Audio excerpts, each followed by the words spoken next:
ರಾಜ್ಯದಲ್ಲಿ gas emergency ಅಂತಕ್ಕಂಥ ಪರಿಸ್ಥಿತಿ ಸುಧಾರಿಸ್ತಾ ಇಲ್ಲ. ಈಗಲೂ ಕೂಡ ಹಾಗೆ ಮುಂದುವರಿತಾ ಇದೆ. ಸಿಲಿಂಡರ್ ಸಿಗದೆ ಜನ ಕಂಗಾಲಾಗ್ತಾ ಇದ್ದಾರೆ. ಒಂದು ಕಡೆ ಪೆಟ್ರೋಲ್ ಡೀಸೆಲ್ ಒಂದು ಹಂತಕ್ಕೆ ಎಲ್ರಿಗೂ ಮನದಟ್ಟಾಯಿತು, ಅಭಾವ ಇಲ್ಲ ಅಂತ. ಬಟ್ ಸಿಲಿಂಡರ್ ಎಮರ್ಜೆನ್ಸಿ ಇದೆ, ಆ ಸಮಸ್ಯೆ ಮುಂದುವರಿತಾ ಇದೆ. ಹಾಗಾಗಿ ಸಿಲಿಂಡರ್ಗಾಗಿ ಬೆಳಿಗ್ಗೆಯಿಂದಲೇ ಜನ ಕ್ಯೂ ನಿಲ್ಲುವಂತಹ ಪರಿಸ್ಥಿತಿ ಈಗಲೂ ಕೂಡ ಮುಂದುವರಿತಾ ಇದೆ. ಅದು ಯಾವುದು, ಡೊಮೆಸ್ಟಿಕ್ ಅಂದರೆ ಗೃಹ ಬಳಕೆ ಸಿಲಿಂಡರ್ ಪಡೆಯೋದಕ್ಕೆ ನೂಕು ನುಗ್ಗಲು ಜಾಸ್ತಿ ಆಗ್ತಾ ಇದೆ. ಬಳ್ಳಾರಿ ಜಿಲ್ಲೆ ಕಂಪ್ಲಿ ಪಟ್ಟಣದಲ್ಲಿ ಸಿಲಿಂಡರ್ಗಾಗಿ ಪರದಾಟ ಜೋರಾಗಿದೆ. ಬೆಳಿಗ್ಗೆ 5 ಗಂಟೆಯಿಂದಲೇ ಕ್ಯೂ ನಿಂತಿದ್ದಾರೆ ಗ್ರಾಹಕರು. ಖಾಲಿ ಸಿಲಿಂಡರ್ ಇಟ್ಕೊಂಡು ಸ್ಟಾಕ್ ಬರುತ್ತೆ ತೊಗೊಂಡು ಹೊಟ್ಟೋಗೋಣ ಅನ್ನೋ ಲೆಕ್ಕಾಚಾರ. ಪ್ರತಿ ಸಿಲಿಂಡರ್ ಬೆಲೆ ಜಾಸ್ತಿ ಆದರೂ ಪರವಾಗಿಲ್ಲ, ಸಿಕ್ಕಿದ್ರೆ ಸಾಕು ಅಂತಿದ್ದಾರೆ ಸಾರ್ವಜನಿಕರು. ಜಾಸ್ತಿ ಬೇಕಾದರೂ ಕೊಡ್ತೀವಿ ಅಂತ ಕಂಪ್ಲಿ ಪಟ್ಟಣದ ಶರತ್ ಎಂಟರ್ಪ್ರೈಸಸ್ ಗ್ಯಾಸ್ ಏಜೆನ್ಸಿ ಮುಂದೆ ಜನ ಈ ರೀತಿ ನಿಂತಿರ್ತಕ್ಕಂಥದ್ದು. ಅಲ್ಲಿಗೆ 2-3 ಗೊಂದಲ ಇದೆ ಈ ವಿಚಾರದಲ್ಲಿ.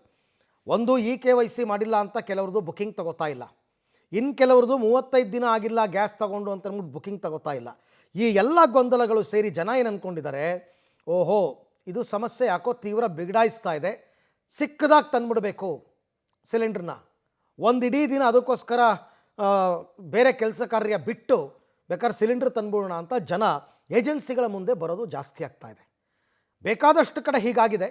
ಬಳ್ಳಾರಿ ಜಿಲ್ಲೆ ಕಂಪ್ಲಿ ಪಟ್ಟಣದಲ್ಲೂ ಕೂಡ ಇದೇ ರೀತಿಯಾದಂತಹ ಪರಿಸ್ಥಿತಿ. 5 ಗಂಟೆಯಿಂದನೇ ಕ್ಯೂ ನಿಂತಿದ್ದಾರೆ ಬೆಳಗ್ಗೆ. ಕೆಲವು ಕಡೆ ರಾತ್ರಿ ಇಡೀ ನಿಂತಿದ್ರು, ನಿನ್ನೆ ಮೊನ್ನೆ ಎಲ್ಲ. LPG ಸಪ್ಲೈ ಸರಿಯಾಗಿ ಬರ್ತಾ ಇದೆ, ಬೇಡಿಕೆ ತಕ್ಕಷ್ಟು ಬರ್ತಾ ಇಲ್ಲ. ಬುಕ್ಕಿಂಗು ಭಾಳ ಜಾಸ್ತಿ ಆಗ್ತದೆ ಸದ್ಯಕ್ಕೆ. ಆ ಬುಕ್ಕಿಂಗ್ ತಕ್ಕಂಗೆ ಇದಾಗ್ತಾ ಇಲ್ಲ. ಇದಕ್ಕಿಂತ ಮುಂಚೆ ಒಂದು 4 ದಿನ ಕೆಳಗೆ ಡೈಲಿ 800 1000ವರೆಗೆ ಆಗ್ತಿದ್ವಿ. ಸಿಲಿಂಡ್ರು 360 ಹಂಗೆ ಬರ್ತಾ ಇತ್ತು.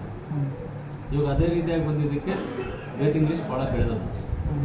ಕನಿಷ್ಠ 5300ವರೆಗೆ ವೇಟಿಂಗ್ ಲಿಸ್ಟ್ ಇದೆ. ಸೊ ಈಗ ಒಟ್ಟಾರೆ ಬೇರೆ ಬೇರೆ ಜಿಲ್ಲಾ ಕೇಂದ್ರಗಳಲ್ಲೂ ಕೂಡ ಸಿಲಿಂಡರ್ಗಳ ಅಭಾವ ಜಾಸ್ತಿ ಆಗ್ತಿದೆ. ವಾಣಿಜ್ಯ ಸಿಲಿಂಡರ್ ಸಪ್ಲೈ ಆಗ್ತಿಲ್ಲ ಬಿಡಿ, ಬಟ್ ಗೃಹ ಬಳಕೆ ಅದು ಕೊಡ್ತಾ ಇದ್ದೀವಿ ಅಂತಾರೆ. ಇಲ್ಲಿ ವಾಸ್ತವ ಸ್ಥಿತಿನೇ ಬೇರೆ ಇದೆ. ಸರಿಯಾಗಿ ನೀವು ಸಿಲಿಂಡರ್ ಸಪ್ಲೈ ಮಾಡ್ತಾ ಇದ್ದರೆ ಜನ ಯಾಕೆ ರೋಡಿಗೆ ಬರ್ತಾರೆ, ಜನ ಯಾಕೆ ಈ ಥರ ಬಂದು ಕ್ಯೂ ನಿಂತ್ಕೋತಾರೆ? ಮನೆಗೆ ನೀವು ಡೆಲಿವರಿ ಕೊಡ್ತಾ ಇದ್ದರೆ ಜನ ಯಾಕೆ ಸಿಲಿಂಡರ್ ತೊಗೊಂಬರ್ತಾರೆ? ಈ ಬಗ್ಗೆ ಮತ್ತಷ್ಟು ಮಾಹಿತಿ ನನ್ನ ಕೊಲೀಗ್ ಅಮರೇಶ್ ಅವರಿಂದ ಪಡ್ಕೊಳ್ಳೋಣ. ಅಮರೇಶ್, ಈಗ ಗ್ಯಾಸ್ ಏಜೆನ್ಸಿ ಅವ್ರು ಏನು ಕಾರಣ ಕೊಡ್ತಾ ಇದ್ದಾರೆ, ಯಾಕೆ ಅವ್ರಿಗೆ ಸಪ್ಲೈ ಸರಿಯಾಗಿ ಆಗ್ತಾ ಇಲ್ಲ, ಗ್ರಾಹಕರಿಗೆ ಸಿಲಿಂಡರ್ ಸರಿಯಾಗಿ ಸಪ್ಲೈ ಮಾಡದೇ ಇರೋದಕ್ಕೆ ಅವ್ರು ಕೊಡೋ ಕಾರಣ ಏನು ಅಂತ?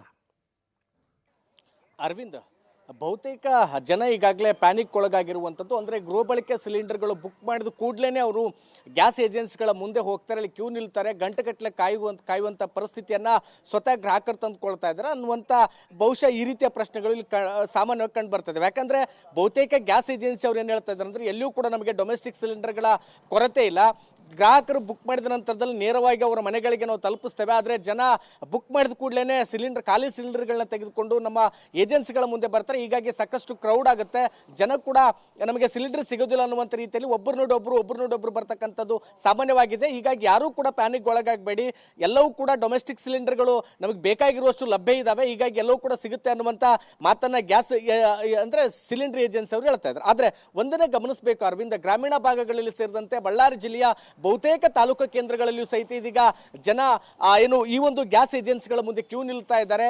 ಬುಕ್ ಮಾಡಿದ ಕೂಡಲೇ ಅವರು ಖಾಲಿ ಸಿಲಿಂಡರ್ಗಳನ್ನ ತೆಗೆದುಕೊಂಡು ಗ್ಯಾಸ್ ಏಜೆನ್ಸಿಗಳ ಮುಂದೆ ಹೋಗ್ತಾರೆ. ಅಲ್ಲಿ ಬಹುತೇಕ ಅಂದ್ರೆ ಹೆಚ್ಚು ಕಡಿಮೆ ಪ್ರತಿದಿನ ಏನು ಗ್ಯಾಸ್ ಸಿಲಿಂಡರ್ ಬುಕ್ ಆಗ್ತಾ ಇತ್ತು ಅದಕ್ಕಿಂತ 2-3 ಪಟ್ಟು ಹೆಚ್ಚು ಈಗ ಗ್ಯಾಸ್ ಸಿಲಿಂಡರ್ಗಳು ಬುಕ್ ಆಗ್ತಾ ಇರೋದ್ರಿಂದ ಇದೀಗ ಗ್ಯಾಸ್ ಏಜೆನ್ಸಿಯವರು ಕೂಡ ಒಂದು ರೀತಿಯಿಂದ ಆತಂಕಕ್ಕೊಳಗಾಗಿದ್ರೆ, ಜನರು ಆತಂಕಕ್ಕೊಳಗಾಗಿರೋದಷ್ಟೆಲ್ಲ ಬದಲಾಗಿ ಗ್ಯಾಸ್ ಏಜೆನ್ಸಿಯವರು ಕೂಡ ಆತಂಕಕ್ಕೊಳಗಾಗಿದ್ದಾರೆ. ಯಾಕಂದ್ರೆ ಜನ ಬರ್ತಾರೆ, ಸಿಲಿಂಡರ್ಗೋಸ್ಕರ ಮುಗಿ ಬೀಳ್ತಾರೆ, ಅದ್ರ ಜೊತೆಗೆ ಕೊಡದೇ ಇದ್ದ ಅವ್ರ ಜೊತೆಗೂ ಕೂಡ ಸಾಮಾನ್ಯವಾಗಿ ಜಗಳವಾಗ್ತಕ್ಕಂಥದ್ದು ಕಂಡು ಬರ್ತಾ ಇದೆ. ಮತ್ತೊಂದು ಕಡೆಗೆ ಜನರು 1 ದಿನ ಅಲ್ಲ 2 ದಿನಗಳವರೆಗೂ ನಾವು ಕಾಯ್ದ್ರು ಕೂಡ ಪರವಾಗಿಲ್ಲ, ಮತ್ತೊಂದು ಕಡೆಗೆ 50-100 ರೂಪಾಯಿ ಹೆಚ್ಚುವರಿಯಾಗಿ ತೆಗೆದುಕೊಂಡ್ರು ಸಹಿತ ಪರವಾಗಿಲ್ಲ, ಆದ್ರೆ ನಮಗೆ ಸಿಲಿಂಡರ್ ಸಿಕ್ಕರೆ ಸಾಕು ಅನ್ನುವಂಥ ರೀತಿಯಲ್ಲಿ ಇದೀಗ ಗ್ಯಾಸ್ ಏಜೆನ್ಸಿಗಳ ಮುಂದೆ ಮುಗಿ ಬೀಳ್ತಾ ಇದ್ದಾರೆ. ಹೀಗಾಗಿ ಒಂದು ಕಡೆಗೆ ಏಜೆನ್ಸಿ ಅವರು ಯಾವುದೇ ರೀತಿಯ ಸಮಸ್ಯೆ ಇಲ್ಲ, ನಾವು ಸಮರ್ಪಕವಾಗಿ ಕೊಡ್ತಾ ಇದ್ದೇವೆ, ಬುಕ್ ಮಾಡಿದ ಮೇಲೆ ನೇರವಾಗಿ ಮನೆಗೆ ತಲುಪಿಸ್ತೇವೆ ಅಂತ ಹೇಳ್ತಾ ಇದ್ದಾರೆ. ಆದ್ರೆ ಜನ ಮಾತ್ರ ಸಾಕಷ್ಟು ಆತಂಕಕ್ಕೊಳಗಾಗಿದ್ರೆ, ಪ್ಯಾನಿಕ್ ಒಳಗಾಗಿದ್ರೆ, ಬುಕ್ ಮಾಡಿದ ಕೂಡಲೇ ಗ್ಯಾಸ್ ಏಜೆನ್ಸಿಗಳ ಮುಂದೆ ಹೋಗಿ ಮುಗಿ ಬೀಳ್ತಾ ಇರುವಂತದ್ದು ಬಳ್ಳಾರಿ ಜಿಲ್ಲೆಯಲ್ಲೂ ಕೂಡ ಸಾಮಾನ್ಯವಾಗಿ ಕಂಡು ಬರ್ತಾ ಇದೆ. Aravind, right, thank you Amaresh, ತಮ್ಮೆಲ್ಲ ಮಾಹಿತಿಗೆ ಧನ್ಯವಾದ.